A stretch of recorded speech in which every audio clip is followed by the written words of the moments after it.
Je me souviens, et vous venez d'y faire allusion, mais vous ne les avez pas toutes citées d'ailleurs, vous avez cité les accords bilatéraux, mais il y a eu au moins en 2005 un accord trilatéral pour l'exploration pétrolière entre Philippines, Vietnam et Chine. Et vous avez une bonne raison de ne pas l'avoir cité, c'est qu'il n'a jamais été appliqué. C'est que comme pour le code de conduite, comme pour la déclaration sur le code de conduite, et non le code de conduite, la déclaration et non pas un document à portée juridique, on a dû le dire ce matin, il y a eu des déclarations d'intention, en quelque sorte, et puis la réalité, ou peut-être une hésitation chinoise, fait que ça n'a pas été rempli. Donc, je dirais, vous avez cité aussi, là vous l'avez juste en bas de votre tableau montré, c'était très bien, l'existence que tout le monde oublie d'un petit accord pour une zone d'exploitation conjointe sino-japonaise en mer de Chine orientale. Elle est minuscule. Vu de Chine, il y a un océan Pacifique et un Pacifique occidental qui sont un Pacifique de guerre froide entièrement occupé par les États-Unis, allant jusqu'aux 12 miles, et même au-delà des jours de malpolitesse, depuis 50 ans. Il y a un espèce de retour légitime de la Chine sur sa zone. Moi, j'ai entendu ça du général Song Guangkai, qui avait été chef du renseignement militaire du J2 chinois, mais qui a pris la tête du principal institut stratégique chinois, je dirais il y a 15 ans pratiquement. La première ligne des îles qu'il fallait reconquérir, et puis la deuxième à laquelle on arriverait ensuite. Ce pas des choses nouvelles dans le discours, elles sont là depuis toujours. Les hésitations et les disputes dont vous avez certainement parlé ce matin à l'intérieur des ZEE sur qu'est-ce qu'on peut faire et qu'est-ce qu'on ne peut pas faire dans les ZEE, tout comme il y a disputes sur qu'est-ce qu'on peut faire ou pas faire dans des détroits ou dans des golfs côtiers importants, évidemment, sur les détroits de Taïwan. Ce sont des choses dans lesquelles la Chine est de mauvaise foi, mais ses interlocuteurs de l'autre côté aussi, bien sûr, puisque comment le Japon peut-il protester par la présence de navires militaires dans sa chinoise sans déclaration dans sa ZEE s'il accepte et considère comme normal que ces navires ou les navires américains soient présents dans la ZEE chinoise? Pas assez contesté, mais celle qui est incontestable. Donc il y a quand même un retour, si vous voulez, de la Chine qu'on peut difficilement dénier, avec lequel il faudra bien trouver des arrangements du point de vue du droit, déjà, ce qui n'est pas simple.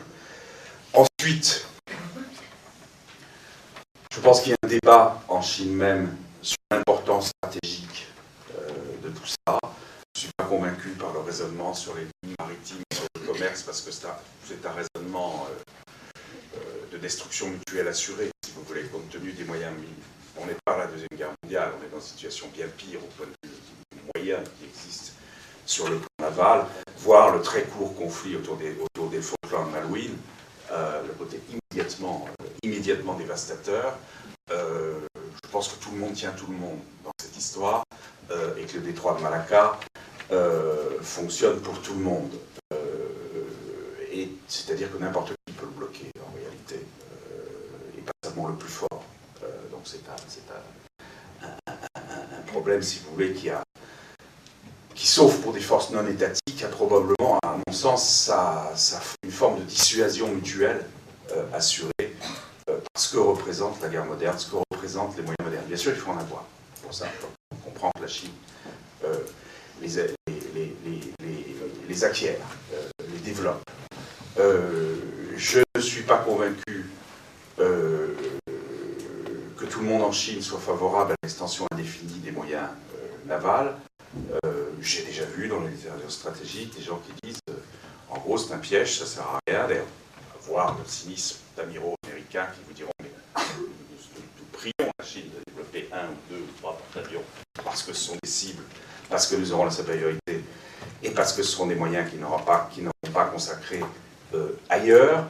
Et donc, en Chine même, si le lobby naval, qui est quand même très puissant depuis le début des années 80, qui est quand même a joué un rôle politique important, si ce lobby naval est un jour avec un point d'équilibre moindre, je pense que certaines questions bougeront.